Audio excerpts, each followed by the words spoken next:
I think last week you probably studied the birth of Samuel, and hopefully in chapter 2 got a little bit through Hannah's prayer there, talked maybe a little bit about it. Tonight we're going to start in chapter 2 in verse 12, and hopefully go through the end of chapter 3. So question number 1 on your handout is the question, to what extent, if any, do you think parents should be held accountable when their children break the law?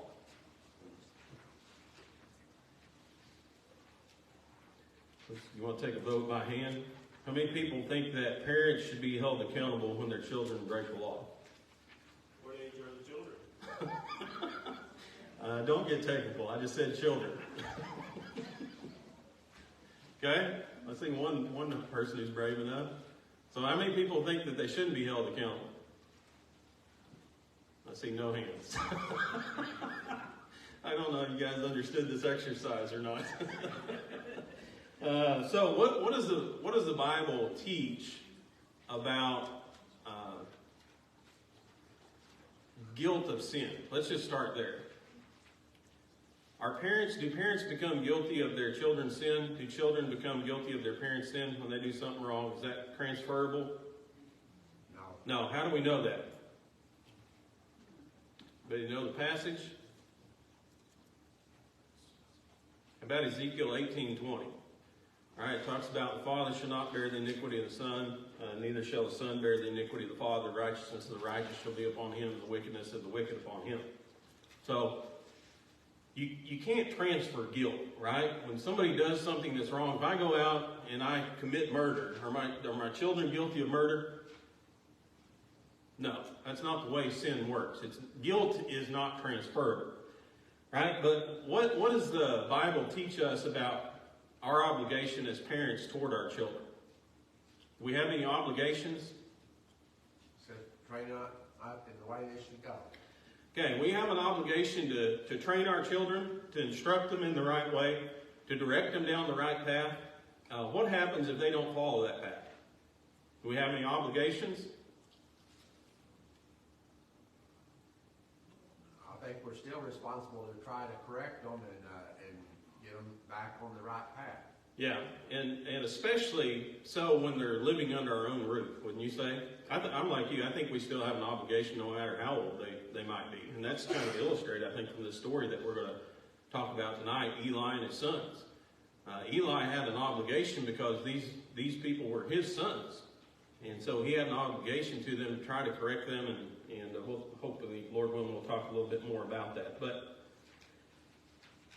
we as parents have an obligation, obviously, when our children are living under our roofs. You know, if we teach our children, don't lie, don't steal, and they go out and they lie to everybody they meet and they steal everything they can, are we supposed to do anything? Or are we supposed to just say, well, I taught them. You know, I taught them the difference between right and wrong. Now it's up to them to decide. Do we have obligations? Yeah, we've got to correct them, don't we? We've got to administer discipline as the Bible describes. So we're going to talk a little bit about that subject, hopefully, as we go through the idea of the lesson entitled Eli's Sinful Sons.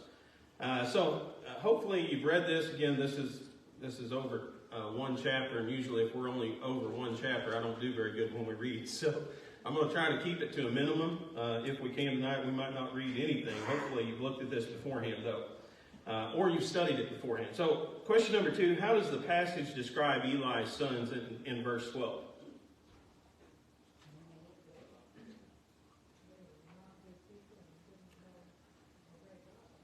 Okay, they weren't good people. They didn't obey God. What are some what does the King James Version say? It says they did not know the Lord.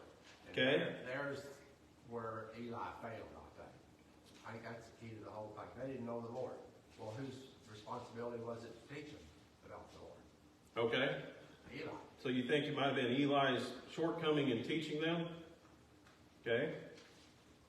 What about the first part of the verse? What does it say about them? The second part says they did not know the Lord. Now the sons of Eli were sons of Belial. Yeah, sons of Belial, something like that. Anybody know what does that mean? I think the New King James Version says they were corrupt. Anybody have another version translation that says something differently? Wicked, okay, that's a pretty good description. Anybody have any idea what the original word that's translated here as Belial means? It basically carries with it this idea of worthless. I mean, it's used to describe something that is useless or good for nothing. And if you think about, have you ever heard a person, or maybe you've described a person in that way? Well, they're good for nothing. What do you mean when you say something like that? Or what does somebody else mean when they say something like that to you?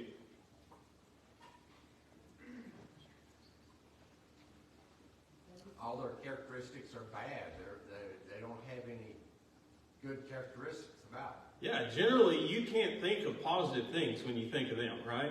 There's not a good characteristic that they have that really stands out whenever you deal with them or you talk with them or anything like that. And that's a pretty strong way to describe somebody, isn't it? But this is how God described the sons of Eli. And we'll see that as we go through these couple of chapters. But they were useless in the sight of God. They were good for nothing. And if you think back or look back to 1 Samuel chapter 1, remember when Hannah is praying and what did Eli think about her when he saw her praying? He saw her lips moving, but he didn't hear any words, right? Because she was praying silent. What did he think about it? You remember? Yeah, he thought that she was drunk, and in fact, he came up and confronted her about it, didn't he, in verse 15. But notice what she says in verse 16. She says, "Do not consider your maidservant a what?"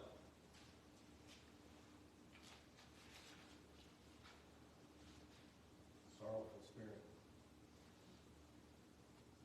Okay, what's the first part of 16 say? Daughter of Belial. A daughter of Belial. So what's she saying there?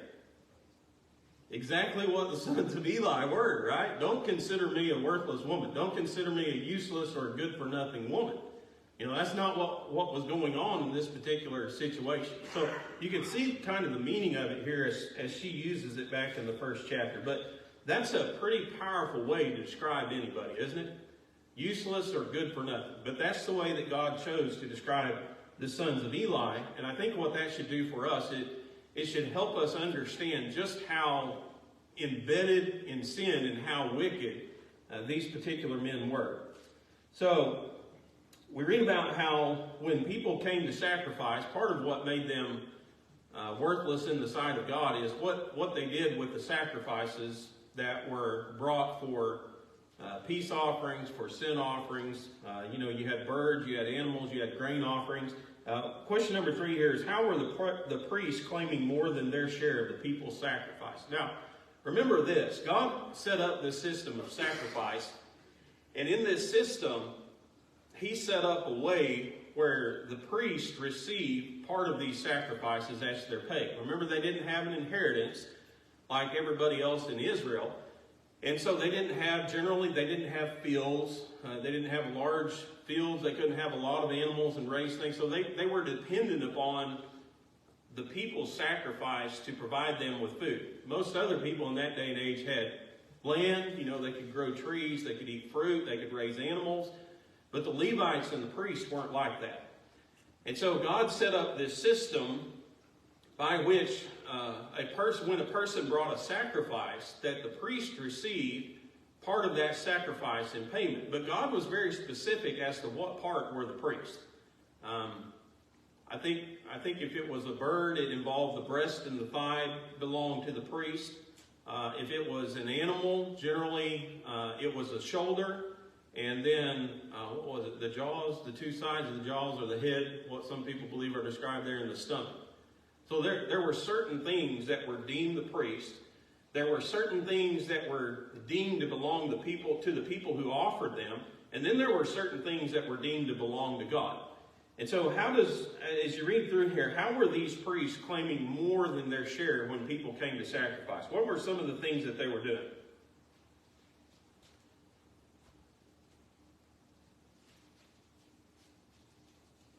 What do you think that statement means? So Daryl brought that up there in verse 12. They did not know the Lord. Do you think they didn't know anything about sacrifices? You think they didn't know what rightfully belonged to them? What do you think that statement means? They didn't know the Lord.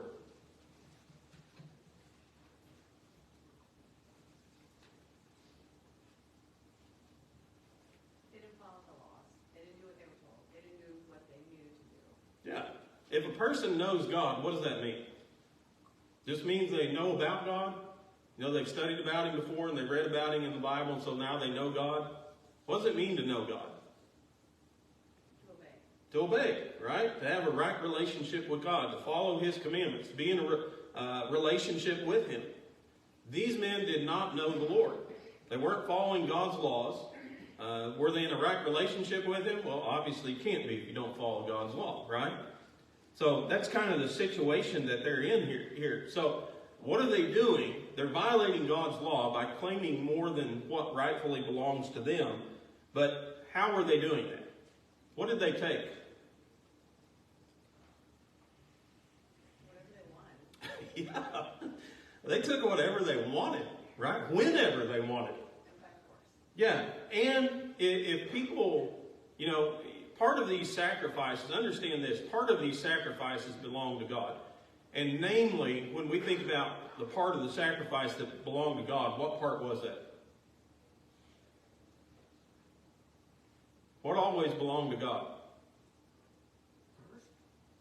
First. The first? Okay, but what part of the animals?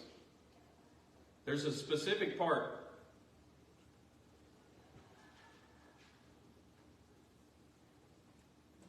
How about the fat?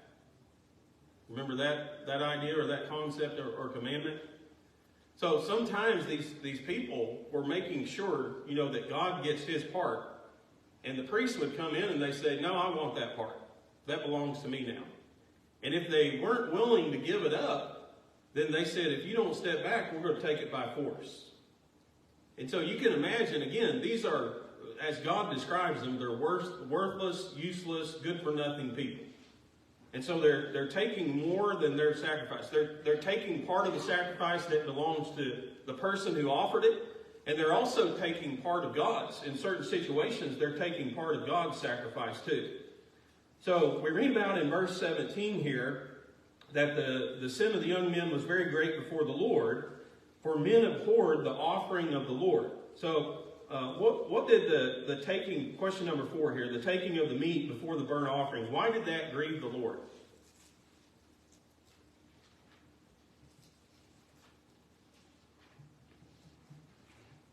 Why was this a great thing in the sight of God? A great sin.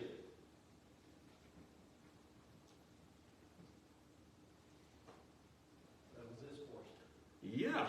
Do you take what belongs to God? Can you imagine a person who's brazen enough to steal from God? I mean, now people will steal from a lot of other people in the world, but could you imagine, here's something laying out, and it's got this label, this belongs to God. Maybe it has a tag on it, like some of those tags you see today. And a person says, no, I'm going to take that. That belongs to me. That had to, really, in the sight of God, it was tremendous dishonor.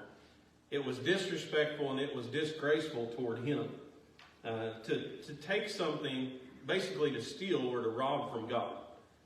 And so God was, when He looked at these people's sin, it was very great in the sight of the Lord. First of all, because they were stealing what belonged to Him. What was the second reason why? There in verse 17. What's the last part of the verse say?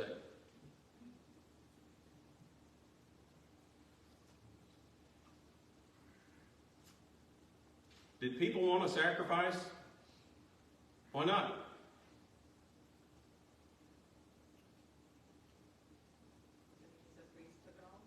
Yeah, it's because you knew it wasn't going to, what was supposed to happen to it wasn't going to happen to it.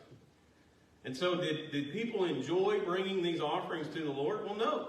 These priests were stealing what belonged to them. They were stealing what belonged to God. They were taking whatever they wanted, and if you wouldn't give it to them, then they would threaten you with force itself. So it was a really bad situation. Now remember, I'm going to bring this up again because, maybe I won't. Maybe we'll just hold on to it, think about it, talk about it later. But keep in mind, it's a very difficult time. So question number 5, in verse 22 here, what was reported to Eli about his son's behavior? Specifically.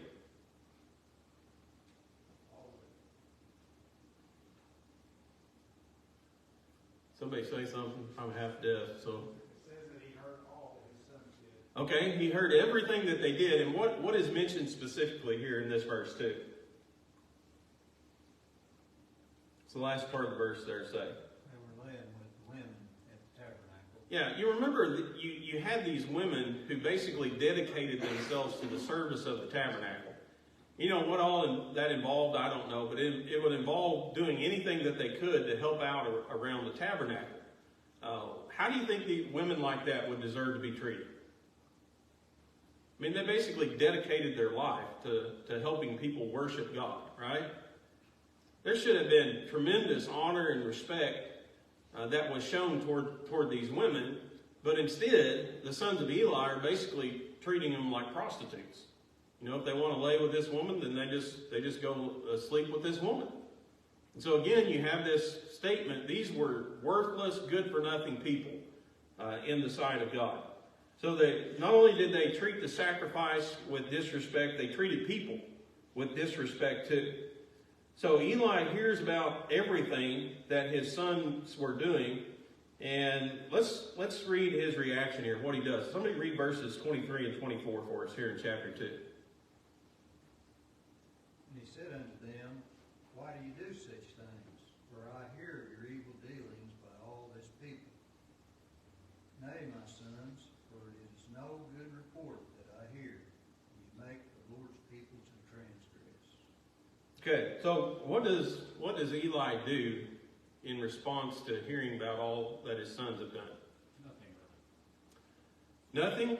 Okay, that's a pretty good summation of it. But he did do something, didn't he? What did he do? He just chastised them. Yeah, he gave him a good talking to, didn't he? You ever think about that as parents? Go ahead, Daryl, you got a comment? I just have a question. Would he have the power to remove them? Yeah, from being yeah, he priests? was the high priest. So he could remove them. Yeah, he should have removed him, is what he should have. He actually, and I thought about talking about that a little bit more, but he probably should have had him put to death. I mean, it's what he should have done. There's kind of a law under the law of Moses about, open defiance of God's laws. So that'd be another thing to think about. Study that a little bit more. But, it wasn't that he didn't do absolutely nothing, but all he really did was sit down to him and say, now you guys, you're not supposed to be doing this. This isn't any good. You think about that. Now, I understand that, they were probably older. They probably moved out from under his hand in his house. But I want to kind of think about that as parents and children who are still under our roof. Because sometimes, I've had parents talk to me about their children. They say, well, they did this and they did that. And probably one of the things I'm going to ask them is, well, what did you do about it? And they say, well, I gave them a good talking to. They're not going to do that again, Well, are there instances where that might work? I think so, don't you? And that's probably the first step that we should take. But when Eli's sons hear what Eli has to say, how do they respond there? Question number 6. When Eli gives them a good talking to, how do they respond to that? What's verse 25 say? They didn't listen, right? So what do you do when you give your child a good talking to and they don't listen? You say, well, it's out of my hands now. I've done all that I could. Well, in his case, he is the high priest, so he could have removed them from the office. He did have that authority. And like I said, he probably had a little more authority than that he should have taken. I understand why he didn't, but that's kind of the reality of the situation. So, a prophet from God brings Eli a message. Question number 7 here tells him a little bit about what has happened, and basically reveals unto him that God's going to remove his family, from the priesthood because of this. Okay, so Eli had the power to restrain them. He had the power to do something, but he just didn't do anything about it. And so God says, because of that, I'm going to bring judgment upon your house. And he basically, there's three questions that this prophet, this mystery man of God, asked Eli here in verses 27 through 29. Can you pick out those three questions that he asked them? What's one of them?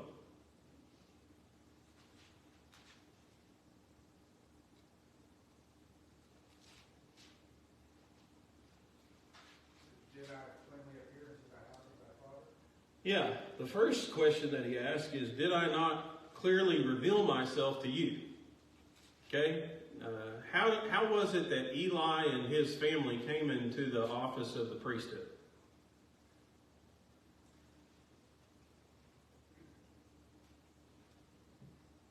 That's right.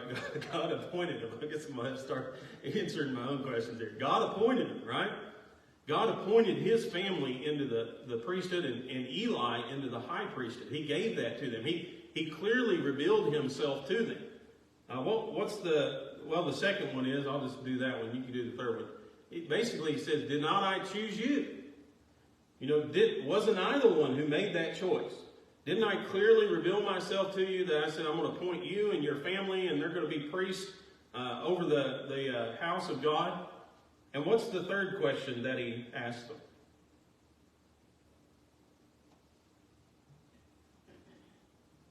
Given to the house of thy father all the offerings made by the fire of the children of Israel. Okay, yeah, well, there's probably 4 or 5 questions really, and there's a lot of question marks, but that's one of them. Didn't I give you part of the sacrifices? Didn't I tell you what belonged to you and what didn't belong to you? Didn't I appoint this portion to you and to your family? And so the bottom line, kind of the last question that he asked is what? Why do you honor your sons more than me? Yeah. So basically, God is telling them, and I think he kind of states it in that way too. Why do you have no respect for my sacrifices, or why do you respect your sons over my sacrifices? Why are you allowing your sons to take what rightfully belongs to me? I revealed myself to you clearly. I appointed you. I gave you this portion of the sacrifices. And so now why are you allowing your sons to take what rightfully belongs to me? And so God promises to show them a sign by which they will know that Eli's family is going to be removed from the priesthood permanently. What is that sign? Question number 8. They'll both die in one day. Yeah, both of these sons of Eli were going to die in the very same day. And that was going to be the sign that God was going to remove Eli and his descendants from being priests over the tabernacle and temple. So, question, let's see. Let's think about, we don't have much time here. Let's do number 9 here. How might Eli have responded differently to the reports of his son's behavior?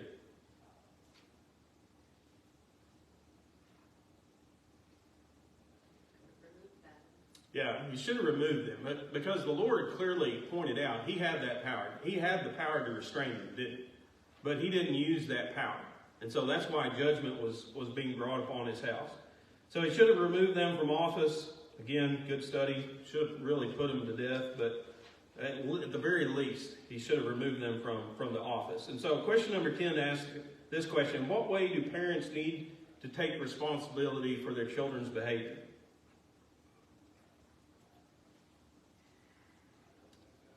Should Eli have taken responsibility? Yeah. So what should we do as parents? We should take responsibility for our kids, and when they're in our household, we should make sure that we train them and control them. And then when they leave the household, I think so many parents enable their kids. And we should not be enabling them to do bad things. And parents do. Yeah. And that's kind of a difficult and sad situation at the same time, isn't it? Because you see that a lot. You see children who depart from the way, choose to live a sinful lifestyle. And as a parent, I think you want to do everything you can to help your child, But there's one thing that we can't do as parents. We cannot assist them in living in sin. If what we're contributing to is contributing to a sinful lifestyle, then we might want to rethink what we're doing. And so we do have a responsibility, especially when our children are under our own roof. And it's more than just a talking to. I want to emphasize that. Now, again, I think that's the first step we should take. If that works, that's great. But after you give your kids a good talking to and it doesn't work, there's some action that needs to be taken upon our part. And that's what Eli didn't do. He was willing to talk to them, but he wasn't willing to take action against them. So how would you, chapter 3, you read about Eli and Samuel and kind of their interaction as Samuel is a young boy at this point. When you think about their relationship, question number 11, how would you characterize Samuel and Eli's relationship? What was Eli supposed to be doing here with Samuel?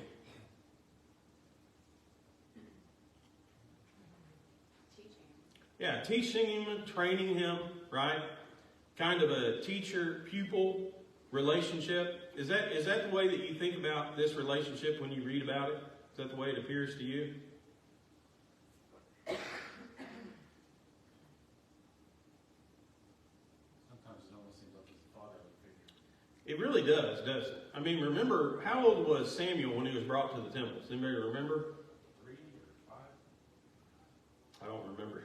Well, I think it was kind of insinuated that he was, at that age, right? Okay, yeah, he was a when he was weaned. wean. Okay, yeah, that's it. How old was he when he was Yeah. weaned? We don't know. So the Jews think like 3, generally. That's kind of their age of weaning. But he had to be a very young child, And can you imagine being separated from your parents at a very young age and then living in the temple, sleeping in the temple? I mean, that's what they did, as we read about there in chapter 3. Eli has kind of he's kind of adopted Samuel as his son. Because when Samuel gets this message from God that's bad about Eli, if they didn't have any kind of connection, Samuel would have just walked up and told him, I think. But why did he hold back? Why did he not want to tell him everything? Care about him. You don't want to hurt him. Yeah. I mean, they had a close relationship, and this guy was the high priest too. I think he had a lot of respect for him, and he didn't want to be the bearer of bad news. He didn't want anything bad to happen to him. And so you kind of, I think there's a very close relationship when you read about their interaction here in chapter 3. So Samuel hears the voice of God 3 different times. Eventually, Eli understands. He thinks Eli is calling to him, so he gets up and walks to Eli every time and says, "What do you want? I heard you call my name." And I think Eli finally figures out, this is God trying to speak to this child. And so how does he instruct Samuel to react when he hears the voice the 3rd time? Tells him to lie down and say, "Speak, Lord." Yeah. So basically, he says, you present yourself as a servant of God, right? I'm here, Lord. Speak to me. I'm ready to listen. And that's a tremendous lesson on what does it take to be a servant of God. Well, if we're going to be a servant of God, we've got to be ready to hear what God has to say, and not just hear it, but actually listen, right? And that's the response that Eli tells him to present to the Lord. So he tells him basically the decision that he's made regarding the priesthood, that Eli and his family was going to be removed. And question number 14, what reasons did God give for judging Eli so harshly? What does he say in 3:13 there? 2 reasons, I think, really why. His sons were evil and he didn't correct them. Okay, one of them was not restraining his sons, right? And the second one is kind of subtle there, but he said, for the iniquity that he knows. In other words, he knew something wrong was going on, didn't he? But he didn't take action to correct it. And that's another good principle to think about in God's Word. When we know what is right and what is wrong, and we go ahead and do what's wrong, what is that? How does that present us in God's sight? Is there a greater responsibility than if we're ignorant? Is there a greater standard to which God holds us? Study it a little bit. I think it'd be a good discussion. But I think the Bible teaches that. When we know what's right and what's wrong, and we go ahead and choose what's wrong, we know what iniquity is, and we go ahead and do it, that's not the same as being ignorant, is it? But there's definitely punishment in both situations. But again, another good study to think about. So how eventually does Samuel respond to Eli ask him about what God told him that night, next morning? And so what does he tell Eli? All of that. Told him everything. Didn't hide anything from him. And this, you think about Eli here too. I know we give him a lot of criticism, and he deserved it rightfully so in the way that he dealt with his sons. But Eli wanted to know the truth, didn't he? He wanted to know everything that God said. He didn't tell Samuel, he didn't say, now hold back the bad stuff. Just tell me the good stuff, you know. He wanted to know everything that the Lord had spoken. And that's a good quality or characteristic that we should have as Christians too. So what's unique about Samuel's words when you contrast it with the other people of his day? How does chapter 3 end? Well, it doesn't end. I guess there's 2 verses before it, but verse 19.